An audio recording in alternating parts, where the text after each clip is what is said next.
Bonjour à tous. Aujourd'hui, je vais vous parler en quelque sorte de l'histoire des animés. Comme pour ma série de vidéos sur l'économie des animés, ceci est juste un prétexte pour parler d'animés que j'aime bien. Ce vidéo sera constitué d'une longue liste déroulante d'animés classiques pour la télévision, selon un peu de recherche et mon opinion, interrompue de temps à autre par des moments où je m'attarderai sur les quelques animés dont j'ai vraiment envie de parler, ce qui ne signifie aucunement que les autres ne sont pas intéressants, surtout qu'il y en a un tas que je n'ai pas vu ou bien dont j'ai déjà parlé dans mes vidéos précédentes. Je vais mentionner normalement les premières séries, pas nécessairement toujours les innombrables suites. Le nombre d'épisodes de séries toujours en cours de diffusion est à prendre avec des pincettes.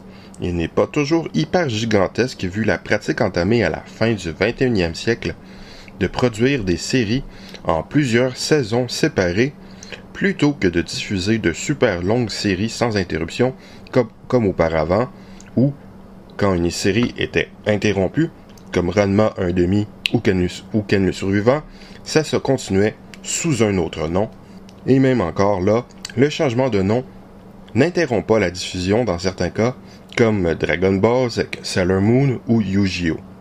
J'envisage ensuite de possiblement continuer avec une série de vidéos sur quelques films et OAV, animés pour la vidéo, dont j'aimerais bien parler si j'en ai le temps.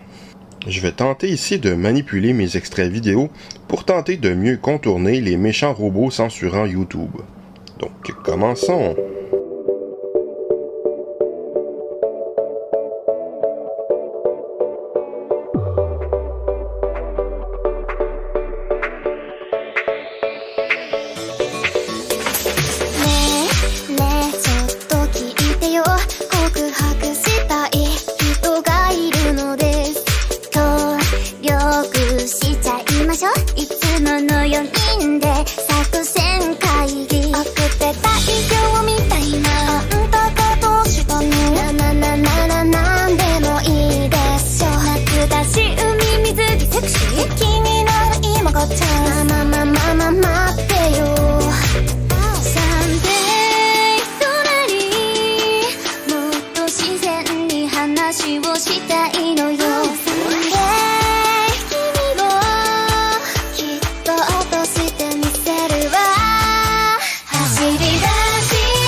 Lupin the Third est une licence incontournable provenant du manga seinen de Monkey Punch.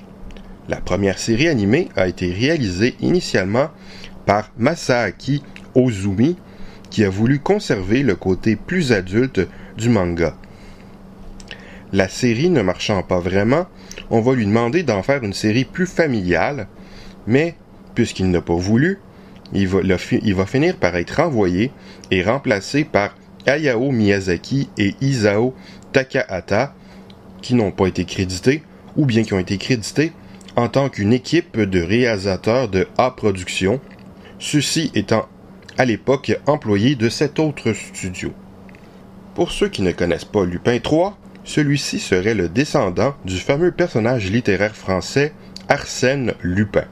Comme son ancêtre, il est un grand cambrioleur, mais il n'est pas vraiment un gentleman, du moins normalement. Il est plutôt un pervers. La série Lupin III se veut une comédie. Lupin est entouré de quelques alliés. Son plus fidèle est le tireur d'élite Jigen.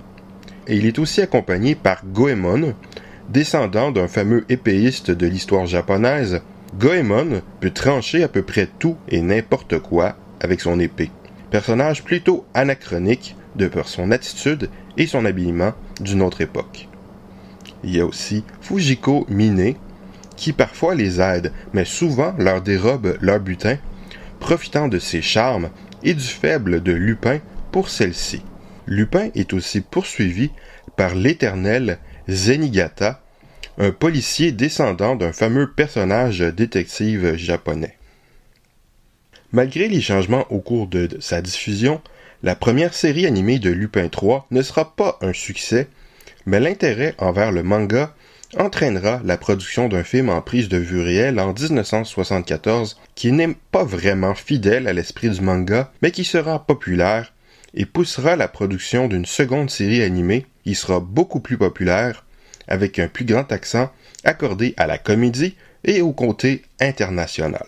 Lupin the Third Part 2, diffusé du 3 octobre 1977 au 6 octobre 1980, aura un total de 155 épisodes.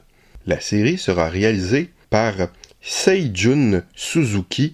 Par contre, les épisodes 145 et 155 seront écrits et réalisés par Hayao Miyazaki sous le pseudonyme Terekomu, qui sera sa dernière participation envers la franchise.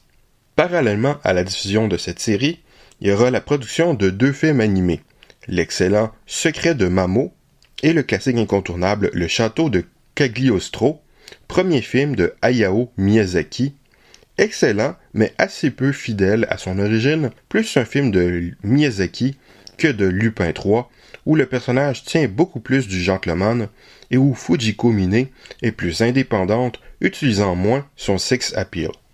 La licence a continué depuis, avec plusieurs films, OAV, séries télévision et une tonne de téléfilms. L'un des films, Dead or Alive, a même été réalisé par Monkey Punch lui-même, bien que, paraît-il, après la séquence d'ouverture du film, il aurait principalement délégué la tâche. La troisième série avait essayé de renouveler le style pour le milieu des années 80, mais puisque ça ne va pas trop marcher, j'ai l'impression qu'on va essayer d'atténuer ce style dans un style plus classique, mais il me semble plus médiocre. Ce qui ne lui empêche pas d'avoir tout de même encore des épisodes très amusants. Après avoir subi les téléfilms, la licence semble avoir été relancée avec succès dans la décennie 2010 avec une série dérivée dédiée à Fujiko Mine ainsi que la 4e et la 5e série.